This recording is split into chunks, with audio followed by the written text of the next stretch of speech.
Paz do Senhor, tudo bem? Hoje eu vim aqui chamar você para a gente aprender um pouquinho mais da palavra de Deus. E hoje nós vamos meditar sobre o nosso casamento. Eu trouxe uma série de estudos para meditarmos juntos sobre o nosso casamento. Você pode ver que eu não estou num cenário, Eu nem tive tempo de arquitetar algo bem certinho. Estou sentada na minha cama, no meu quarto, e Deus colocou esse projeto no meu coração.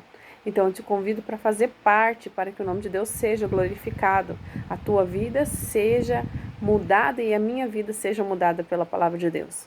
Eu creio que ninguém é bom o suficiente que nunca precisa aprender algo.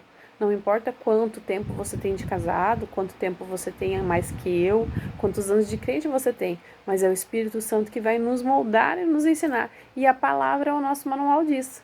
Então, eu quero que você abra comigo a sua Bíblia no livro de Gênesis, capítulo 2 e versículo 24. Uma passagem bem conhecida. Gênesis 2, 24. Que diz assim: Deixa o homem, seu pai e sua mãe, e se une a uma só carne. Você já ouviu falar disso? É bem comum, bem conhecida, né? Essa passagem. Deixa o homem, seu pai e a sua mãe, e se une a sua mulher, e serão uma só carne. Então hoje nós vamos começar o estudo meditando sobre isso. A Bíblia nos ensina que a partir do momento em que nós casamos, em que nós assumimos diante de Deus uma família, um relacionamento, um esposo, porque o casamento diante de Deus ele tem valor assumido, se ele é assumido diante das nossas leis. Então o Senhor ele fala assim, olha, Jesus ele andou pela terra e ele obedeceu às leis, ele nos ensinou a obedecer às leis. Então o casamento ele é válido quando ele é feito realmente um casamento. Ele não se torna um casamento porque foi no cartório, porque foi na igreja, mas ele recebe a bênção de Deus, respeitando as leis e formalizando verdadeiramente uma união quando são feitas essas coisas. Então, a Bíblia nos fala que a partir do momento em que nós se unimos à nossa esposa, ao nosso cônjuge, nós deixamos pai e mãe e se tornamos uma só carne, então ali existe a morte e a vida individual. Como assim eu vou me tornar uma só carne? Eu tenho meus sonhos, eu tenho meus projetos. Quando você se casa, já não são mais seus. A palavra eu não existe mais. São nossos. Nós se tornamos uma carne.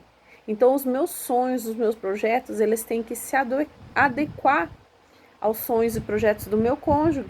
Ou senão, eles têm que se mudar totalmente e termos uma só caminho a seguir, uma só vontade a seguir. A morte e a vida individual.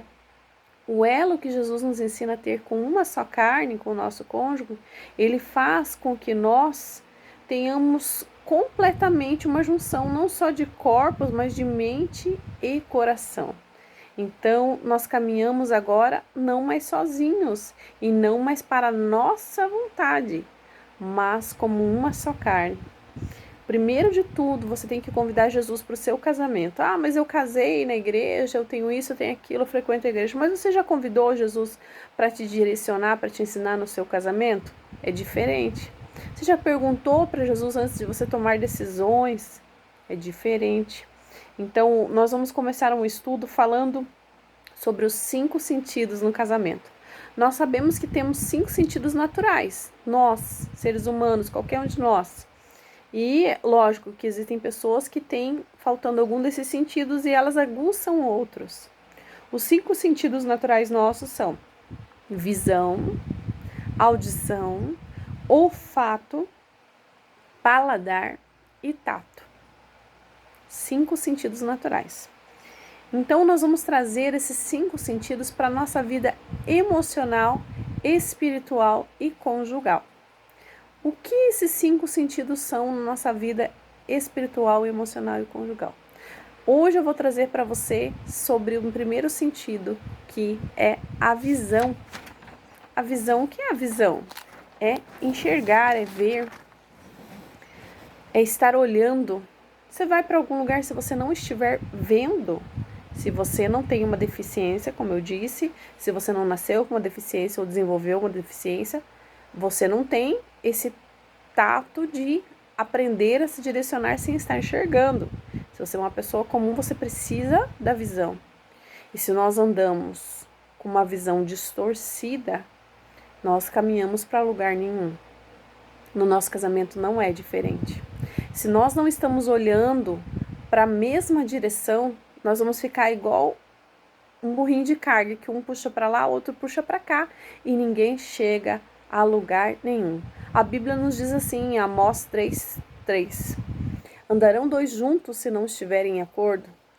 É interessante você pensar nisso, mas quando você casou, você sonhou, você planejou com o seu cônjuge, como seria a vida de vocês? É muito importante. Se você não teve isso antes de casar, é importante que você faça agora.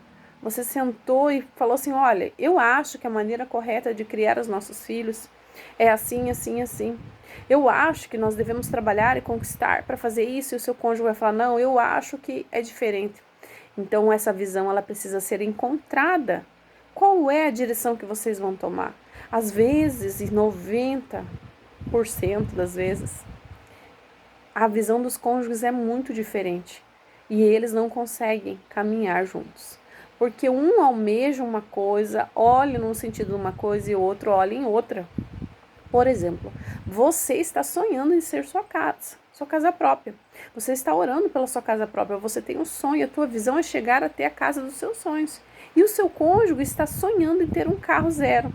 E aí vocês dois estão caminhando em visões diferentes. E nenhum dos dois pode conseguir. Por quê? Porque um vai puxar para lá e o outro vai puxar para cá. Então é interessante você saber se vocês têm a visão, decidir visões de caminhar juntos, junto a projetos, sonhos a serem realizados, criação de filhos.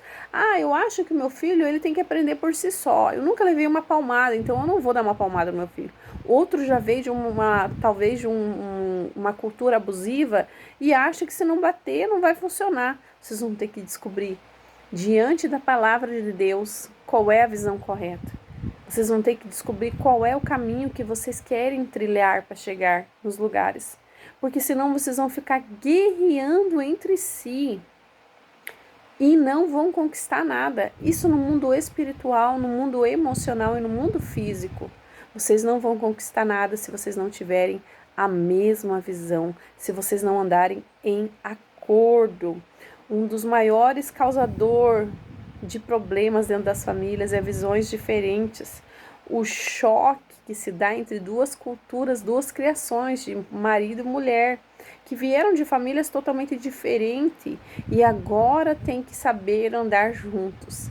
Então você precisa sentar com o seu cônjuge, orar e pedir também direção de Deus, dentro da palavra de Deus, para vocês estabelecerem uma visão. E aí sim vocês vão conquistar, vocês vão lutar, vocês vão criar seus filhos e vocês terem uma vida alicerçada na palavra. Então vocês precisam estabelecer uma visão. A visão espiritual é a essência de todas as coisas. O diabo ele luta para fechar os nossos olhos espirituais e abrir os nossos olhos carnais.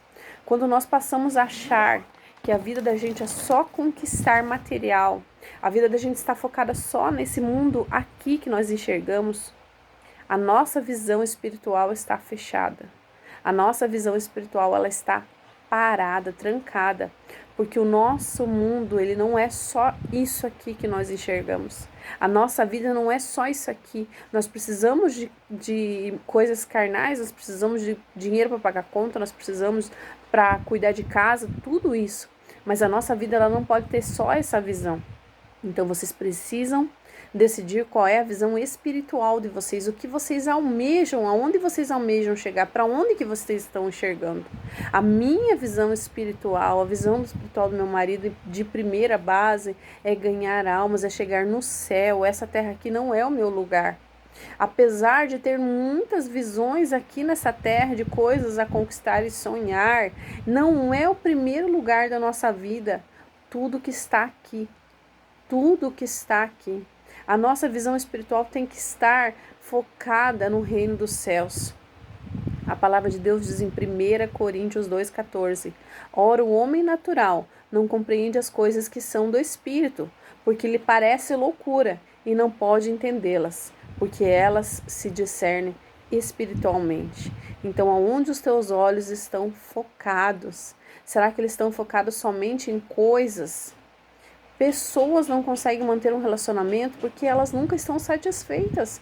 E a visão dela tá sempre, olha, hoje eu quero um carro, amanhã eu quero outro, ano que vem eu quero uma outra casa melhor e no outro.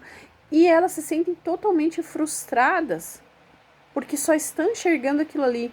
E não há nada que vai suprir na sua terra totalmente o seu coração, a não ser a presença de Deus na sua vida.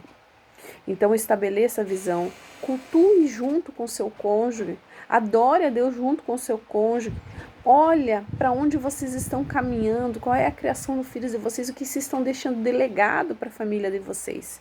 Herança não é só aquilo que você deixa financeiramente, herança é aquilo que você deixa espiritualmente, é o que você ensina, é o que você arremete para a vida toda. Qual é a sua visão espiritual junto com o seu cônjuge? Esse ano você quer ser mais crente, você quer ganhar mais almas, você quer começar a fazer tudo aquilo que Deus prometeu que você vai fazer, mas exige um esforço seu. Você tem orado com seu esposo, com sua esposa, ou você tem deixado até mesmo no caminho para trás, porque você é mais que ele. A visão não pode ser confundida.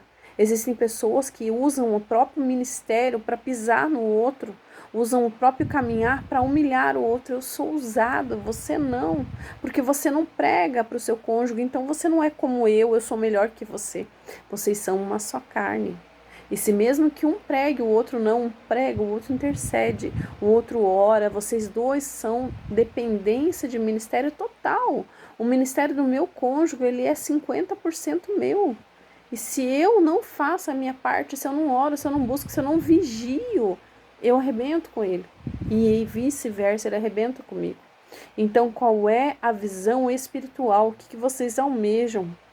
Se o seu cônjuge não é cristão, estabeleça a meta de buscar mais e mais pela vida dele. E que a sua vida seja uma carta aberta de Cristo na vida dele. Que você possa testemunhar através das tuas atitudes sobre a vida dele. Então fica aqui a nossa primeira passagem, nosso primeiro estudo sobre os 5 sentidos. Esse foi sobre a visão. Pare hoje e medite para onde você está olhando, para onde o seu cônjuge está olhando, qual é a janela que está na beira do seu casamento, qual é a visão que está na beira do seu casamento. Talvez a visão que esteja lá, a janela que esteja aberta, é uma janela de Netflix, uma janela de romance, e esse romance não existe verdadeiramente numa vida real. Uma vida real, ela é feita de problemas, ela é feita de soluções, ela é feita de momentos bons, maravilhosos, e ela é feita de momentos ruins. Ela é feita de emprego, de fartura, e também é feita de desemprego. Mas quando você cria uma expectativa de uma pessoa irreal que não existe, você vai buscar em um casamento que não dá certo com ninguém. Porque essas pessoas perfeitas não existem, você não é uma pessoa perfeita. Então busque de Deus uma visão espiritual e emocional para o seu casamento. Fique em paz. Logo nós continuamos com o 2º sentido.